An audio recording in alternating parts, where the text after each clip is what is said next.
2152-ні 4-ке бөлеміз. Бірінші тоғызсыз бөлінгі 21. 21 болу үшін 5-ті жазамыз. 5-ті көбейтеміз. 5 пен 4-тің көбейтіндісі 20. Азайтамыз. 1, 0. 5-ті түсіреміз. Екінші тоғызсыз бөлінгіш 15. 15 болу үшін 3-ті жазамыз.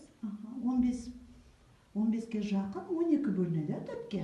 12-ні азайтамыз. 3, 0, 2.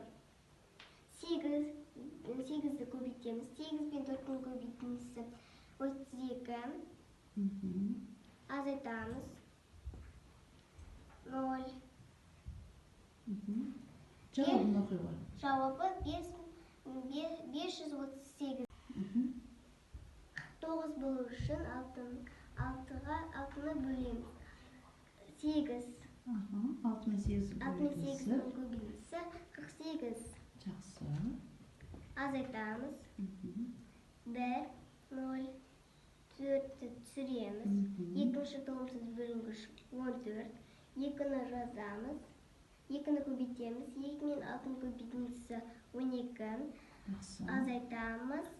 2, 0, 4-ті түсіреміз. Үшінші тоғызсыз бөлінгіш 24. 24-ті 6-ға бөлсек 4. 4 пен 6-ның көбейтіндісі 24. Азайтамыз. 0, 0. Жауап қанша екен? Жауабы 824. Жарайсың, Жанел.